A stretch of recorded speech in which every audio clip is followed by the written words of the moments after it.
Hello everybody and welcome to Storm Reads, and today you're kind of getting the relaxed, I'm like super hot and I'm not feeling very well edition. So I wanted to come on here and do part one of the books that I'm excited about for the third quarter. I was going to lump it all together, but it's going to be too long because I have a lot of middle grade books that I'm like really interested in that sound like really good. And so I thought I would just break out the middle grade and separate it from any of the like adult fiction that I have. Because I don't have as much of it as I do middle grade. And so I thought I'd just break it in two parts. And so in July, I have, let's see, I have 3 books for July. Most of these books are in September. But I have 3 books for July. And so one of them is in July 4th. And it's from Pixel and Ink, and it's called Clara Poole and the Long Way Around by Taylor Ting, I'm guessing. And it says Mr. Limoncello meets the amazing race in this quirky, high-octane balloon racing middle grade around the world adventure. Now, my only one thing that I'm not a real big fan of with this book is the fact that she defies her father and does what she wants to do to be entered into this like race, and I don't like that because she kind of like he doesn't want her to, and she does it anyway. She forges his signature and does it anyway. But when an unintended flight over Michigan in her class's science project, a lawn chair held aloft by balloons, bringing her instant celebrity, Clara Poole is invited to be the spokesperson for a round-the-world hot air balloon race. But when her overprotective father, still mourning the death of his wife, refuses in the moment of brash defiance, Clara forges his signature and runs away to Paris to take her place in the sky. If only she'd read the fine print first. So, I'm not going to read like the whole entire thing, but you know, it sounds like she gets a little bit more maybe than she bargained for whenever she decided to sign up for this. But yeah, I just don't like the fact that like she like forged the signature and ran away to Paris. I don't really like that. I also kind of wonder, how did she get to Paris? Like, did they not ask where her parents were? I'm just wondering. And so yeah, but I'm kind of curious. I mean, the cover's really pretty, and I'm just really curious to see what kind of trouble she gets into whenever this happens, because, you know, like it says, if only she'd have read the fine print, so I'm sure she's going to get herself into a bit of trouble. And then the next one I have is Steve L. McEvil and the Second Wind. This is the second book in the Steve L. McEvil series, and it's a graphic novel. It says the villainy continues in this full-colored graphic novel series for middle graders. And it's about Steve McEvil. He is evil in training. He's a villain in training. And says he could not be more excited for his trip to Washington, D.C. There's a treasure hidden under the Washington Monument, and he's planning on finding it first. He's kind of evil, but he's kind of good. I'm kind of curious to see if he goes more on the evil side or the good side. He has a crush, Sierra, who is a good person. And he also has a frenemy named Victory, who is kind of like his arch nemesis a little bit, because he's like really good at everything, and he's kind of like superhero, and he's wanting to be a super villain, but they're kind of friends. And so yeah, so it's funny, it's cute, it's 240 pages, it comes out July 11th, so it comes out on my birthday. And so yeah, I'm excited to get to that one. It comes from Crown Books for Young Readers. And then the last one I have for July, it comes out July 18th, and it's from Scholastic Press. Scholastic Press had a lot of good ones coming out, and I cannot pronounce this person's name for nothing, but I'm going to try, but yeah, just excuse me. Because this is called The Chaos Monsters from Sayantani Dasgupta, maybe? I don't know. It's The Secrets of the Sky #1, but I mean, I was drawn to the flying horses. I will admit, flying horses, I like that kind of stuff. But it says, when 10-year-old Kinjal hears a strange noise in the middle of the night, he grabs his twin sister Kaya, and the two go searching into the forest at the edge of their new house. There they find Snowy and Midnight, two-winged Pakaraha horses. Those little winged horses from the kingdom beyond 7 oceans and 13 rivers, who have come to this dimension in seek of help. Bees are disappearing along with the nectar the horses need to survive.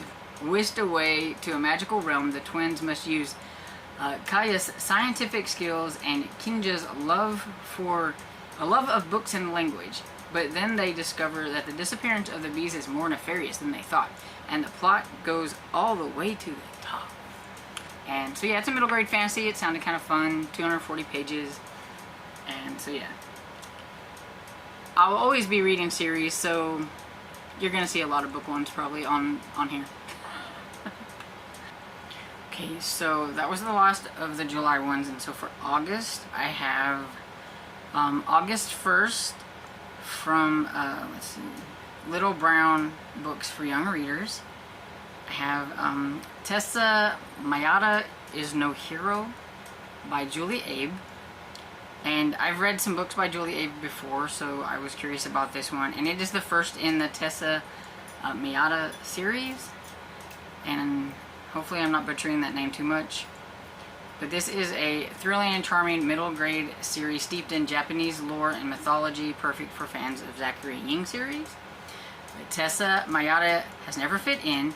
When she and her two sisters are told that they will be staying at their grandparents in Japan, Tessa is thrilled. The summer in Japan could be a chance to go on an adventure worthy of impressing her classmates back home. She realizes that life in Japan is just like being and her sisters are old enough to go into Tokyo while she can't even go to the corner store by herself. Plus her grandparents want her to stay home with the neighbor kids, 13-year-old Jin Yohara, probably butchering that too, who made it clear he's too cool to spend time with weirdo like her. And so I don't know what they're going to get into, but it seems like there is a precious family heirloom and a malicious samurai god, and so all kinds of kind of cool mythology stuff. And I like middle grade mythology books, and I like Julie Abe, so I'm curious to see how this one's going to go. And then the next one I have is the second book in the Curious League of Detectives and Thieves, and it is just called SOS. And it comes out on August 1st as well, and it's from Pixel and Ink. And it says, take to the skies in this side-splitting second installment of middle grade mystery series for fans of a series of unfortunate events and Enola Holmes, fresh off recovering what happened in the last book. I don't want to spill the beans on anything that happened. We have John Borhog and Inspector Todius McGee are soaring high on a new adventure, hoping to intercept the Mauve Moth before they execute their next greatest heist. And I'm just going to stop there because I don't want to spoil anything, but the SOS is called the Society of Sluice. Okay, I forgot that, but yeah, so that is what SOS means. And yeah, I read the first one, I do believe last year. I think it was last year. And it was cute. And so yeah, I'm curious to see what's going to happen. The names of the people are kind of funny. Todius McGee reminded me a lot of like a Sherlock Holmes type of person. So yeah, it was really fun. Then the next one I have comes out on August 15th. And it's from Melissa De La Cruz Studio. And it's called Grave Mistakes, a Dead Family Novel by Kitty Curran. And this is kind of an Addams-esque type of family. It says middle grade is hard. Add a deadly embarrassing family, a huge secret, and it's nearly impossible. Molly Dade has big problems. She's got an important violin audition coming up. She's been paired with her nemesis for a group project, and she's struggling to hide a life or death secret from Well, from everyone. It wasn't long ago that the Dades were just regular Maine family living in the reportedly haunted house in the local cemetery, but when Molly's mom and twin brother Marty are killed in a freak accident, and Molly, her older brother Timothy, and her father become the town's newest bereaved family. Except Mom and Marty are still very much present. No one knows why, but Mom is now a ghost and Marty is a poltergeist. Oh, and there's also Molly's younger sister, Deandra, who is a zombie. So, yeah. Lots of fun, supernatural stuff going on here, and it just looks cute, and I can't wait to try that one. Then the last one that I have for August is, comes out on August 29th, and it's from, Fewell Friends? I don't know how to say that. And it's called The Lost Library by Rebecca Stead and Wendy Mass. And this one is about a little free library guarded by a cat and the boy who takes on the mystery it keeps. When a mysterious little free library guarded by a large orange cat appears overnight in the small town of Martinville, 11-year-old Evan plucks 2 weathered books from its shelves, never suspecting that his life was about to change. Evan and his best friend Rolf quickly discover a link between one of the old books and a long ago event that none of the grown-ups want to talk about. The 2 boys start asking questions whose answers will transform not only their own futures, but the town itself. And so it says, told in turn by a ghost librarian named Al, an aging but beautiful cat named Mortimer, and Evan himself. The Lost Library is a timeless story, and it sounds like it's gonna be super cute, and I don't know, guarded by a big orange cat. I don't know, it just reminded me of Alice in Wonderland for some reason. But yeah, it just sounded cute, and so I can't wait to get to that one. And that's the last one I have for August. Like I said, most of mine are in September. Okay, so for September, the first book I have is The Cursed Moon by Angela Cervantes. I think that's how you say it. So it says, 1, 2, the caretaker's coming for you. 3, 4, you'll breathe no more. 5, 6, you'll float like sticks. 7, 8, you'll meet your fate. Rafael Fuentes isn't easily scared. He loves writing ghost stories, reading scary books, and entertaining his friends with terrifying tales he creates on the spot. Rafa has come up against enough real-life scary situations that fictional hauntings seem like no big deal. Rafa's incarcerated mom is being released from jail soon and will be coming to live with him, his sister, and their grandparents. For the first time in a while, Rafa feels a pit of fear growing in his stomach. To take his mind off his mom's return, Rafa spends an evening crafting the scariest ghost stories ever told. As an eerie blood mood hangs in the sky, Rafa tells a group of friends about the caretaker. The caretaker is an evil ghost who lures unsuspected kids into the neighborhood pond, and they don't ever come out. Rafa is really proud of his latest creation until strange things starts to happen around him. With a sinking feeling, Rafa realizes that the caretaker is real, and Rafa has brought the ghost back to life, and only he's the one that can stop him.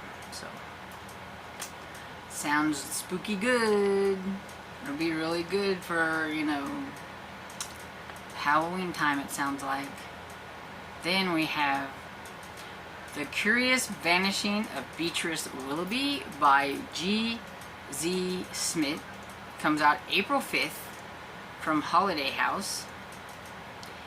And I don't know, the cover just strikes me as really cute. But when 6-year-old Beatrice Willoughby vanishes at the Amadeus's annual All Hallows Eve party, people in the tiny mountain town of Nevermore are quick to whisper, they were always odd. Their house is full of dark magic. And when Mort Amadeus was pegged for the crimes the Amadeuses, once the center of society's retreated, they closed their doors, disappeared from life. People almost forgot until 13 years later when 6 envelopes landed on the doorstep of 6 households in town. We cordially invite you to a celebration on the 31st of October this Saturday evening at the Amadeus household. So begins the mystery of who was really responsible for the missing girl 13 years ago. Was it Duchess Von Pelt, whose face no one has ever seen? Mrs. Raven, the keeper of the local inn?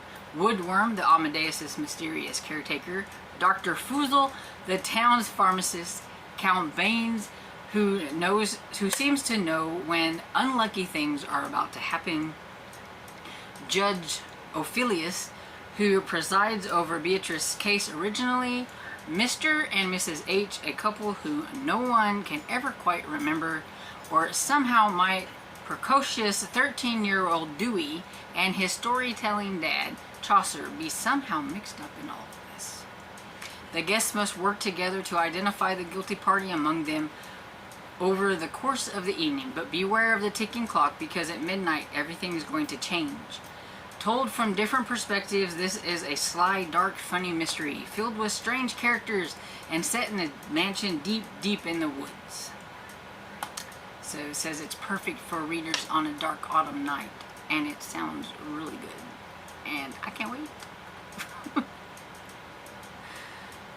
so yeah, definitely a good one for spooky time. I have noticed that my September ones, most of them are really good for spooky time, so this must be when a lot of middle grade spooky books come out. Next up is one of my most anticipated middle grade books, and it is the final book in the Whispering Pine series by Heidi Lang and Katie Borkowski. I'm really sad that this is the last one, but I'm so excited that it's coming out. It comes out September 12th, and it's from Margaret K. McElderry Books. And it says it's the spine-tingling finale of Whispering Pines, that Stranger Things meets X-Files, which is really close. Caden searches for a way to destroy the creatures from the other place for good, while Ray tries to free her father from a sinister green arm. And that's pretty much all I'm going to say, because I don't want to spoil anything. But yeah, it's really good. It's super spooky for middle grade to me. I really thought it was like really, really spooky. I mean, it didn't like scare me, but I was like, you know, for middle grade, this was kind of spooky. And I really, really liked it, and I can't wait till the last one comes out. I'm so excited. Okay, so the next one is Between Monsters and Marvel. It comes out, it's by Alyssa Wishingrad, and it comes out September 12th from HarperCollins. And let's see, it's a middle grade fantasy. A misunderstood young girl named Dare is shipped to the mainland from her tiny island and uncover startling secrets behind her father's death, the island itself, and the monsters that lend its lore. Monsters are still lurking on Barrows Bay. Dare Coates is sure of it. No drifter or ruffian could have killed her father, the captain of the guards, while he was on patrol. But everyone insists that monsters have been gone for years. Now, Dare's mother, her classmates, even the governor who swiftly married her mother just months after her father's death. Dare's suspicions grow even stronger when the governor suddenly ships her off to the island, or to the mainland, away from any hopes of uncovering the truth about her father's death. Or so she thinks. But when Dare finds solid proof that monsters still exist, she starts to question everything she's ever known. Was her father ever who she thought he was? Who can she trust? Where is the line between good and evil? But with the help of an unlikely crew of cohorts and a stray beastie, nothing can stop Dare from finding out what happens to her father and exposing who the real monsters are. Here we go. I didn't think I was going to get that one spit out. But it sounds really good. What do you think? Okay, so the next one I have, I thought I had September all in order, but it's kind of mixed up. But I have Nimbus by Jan Eldridge, and this one comes out September 5th, and it's from Blaze and Bray / it says Harper Teen, and I really like the cover on this one. It's pretty and spooky at the same time. And so I know a lot of people will like this one because it's about a cat. It says, Nimbus had a rough start as a kitten, but her fortunes changed the day she met Fletcher. The boy nursed her back to health from a life-threatening injury and adopted her. But then Fletcher's aunt brings home a mysterious jar. An ancient nightmare demon is unwittingly unleashed. Despite battling the monster to save her friend, Fletcher's superstitious aunt blames Nim for the attack and secretly abandons her at a dump. There, Nim is befriended by a theater-loving rat, taken in by a kindly witch named Agatha and her motley crew of cats. Nim soon discovers that her battle with the demon left her with special powers. But more than that, she begins to suspect that she has always been destined for something extraordinary. To return to her beloved Fletcher, Nim will need to harness her magical powers and enlist the help of her new friends. Along the way, she will discover that she may be braver and luckier than she ever imagined. And it just sounds really cute. I like it. I love that the cat is befriended by a rat. And it just sounds like it's going to be a lot of fun. Then I have The Impossible Tales of Baskerville by Ali Standish. This is Hall book number 1. And it says, what if young Arthur Conan Doyle really went to secret school for extraordinarily gifted children called Baskerville Hall? When a mysterious man with a pipe notices young Arthur's incredible deductive skills, Arthur's offered a spot at the esteemed Baskerville Hall and a chance to lift his family out of poverty. I cannot speak today. There, Arthur makes quick friends of Irene Eagle, a girl who boldly strides into any adventure, and Jimmy Moriarty, a boy whose brilliant rivals Arthur's own. But he makes enemies too, who wants Arthur expelled or worse. And so, yeah.